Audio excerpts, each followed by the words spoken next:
Hi everyone and welcome to this week's Monday Memo.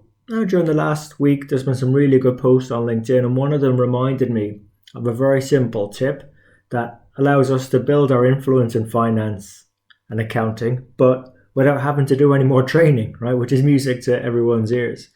And I'd like to say before I go into that there's generally two types of people in accounting and finance. One would be the proactive types, some of us who are able to get ahead of business challenges and solve them proactively for our business partners and clients. And then there's those of us who are a bit more reactive, who always feels that we're either getting the numbers right, spending our time there, or going from one meeting to another, or keeping on top of our inboxes, which are full of requests from our customers, clients, business partners, wanting us to have done something for them yesterday.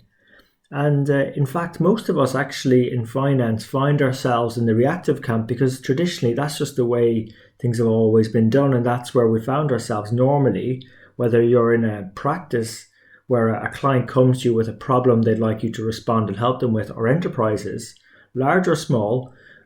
Finance is typically seen as a support function, something that responds to events as and when the business needs us. So even if you think about it, our reporting processes are all about being reactive. If you think about it, it's bringing forward backward-looking information on events that have already happened. So it's not as if we're busy twiddling our thumbs. Most people in accounting and finance work goddamn hard, and we're very smart people, generally speaking. So, we're busy getting the work done and the numbers right. And in doing that, we're not really prioritizing our time to focus on the future, to look ahead, to be the proactive business partner that nowadays I think the business is really looking for from us. And, this reactivity, unless we do something about it, it's only going to get worse with the pace of technological change and data growth. Because if you think about it, the continual increase in processing power and the lowering cost of digital storage is only going to fire more challenges at us. So how do we deal with this busyness and also increase our influence at the same time? And what really resonated with me was a post that Ross Weisbach put up during the week. And he said, just get up from your desk, walk around the office and talk to people. And, in that post, I'll put a link in with this as well, this episode. But there were some really good tips that other folks commented on and added as well. I encourage you to check it out. But for example, in this instance, when he was up there walking around, he was able to receive project status updates. He was made aware of changes to a forecast, or he was given a heads up on some various risks and opportunities. Even when he was in the cafeteria, the hallway, or even making a cup of coffee, that's when he was able to be visible and have these insights shared with them. And just being visible not only serves as a reminder to our clients and stakeholders, but it also builds trust. I shared another article, I think a while ago, about just simply how baristas have that credibility and trust if you keep going to their coffee shops every day. So, any bit of walking around will help us, not only improve our influence, but you think about it, get the blood flowing, the heart pumping. And for those of you that follow these things, get your 10,000 steps, or at least contribute to getting your 10,000 steps done a day. And, fair enough, some of you might say that in global roles, this is going to be tough to do, or if you're in a virtual office. But if you think about it, you're only missing out on the physical aspect.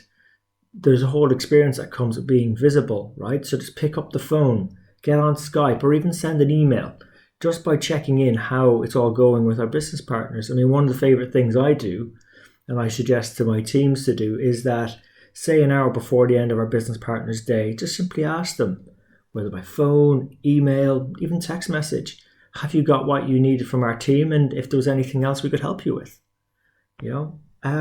That's quite simple, and that's within the reach of everyone. That's one simple tip, and you don't need a load of training to do it. And we find that the clients we have, stakeholders we have, like this individual attention. I called this out in my book over 3 years ago. The world might have moved on since then, but the advice is timeless.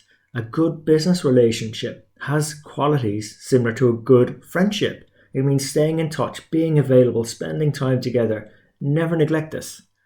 So I'd encourage you to proactively manage your relationships with your partners, hold regular catch-ups, be mindful of their interests, their business challenges, customize your conversations to them, send personalized updates, not generic greetings, and be available for their meetings or phone calls and whenever those topics might pop up if you are walking around or just checking in with them.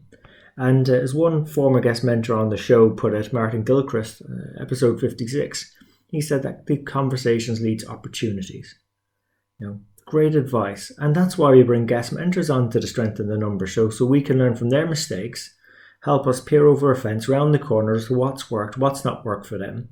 They go on and deconstruct for us, their advice into steps that we can all follow, so we can go and practically solve more meaningful problems for our organizations and in return have more fun and rewarding careers. If you enjoyed the episode, please share it with your friends and feel free to comment on the post on LinkedIn and the other platforms. We're on iTunes, Stitcher, SoundCloud, YouTube and Spotify. And as always, really appreciate you investing your time with us today. So until next week, take care of yourselves and let's keep on building our strength in the numbers.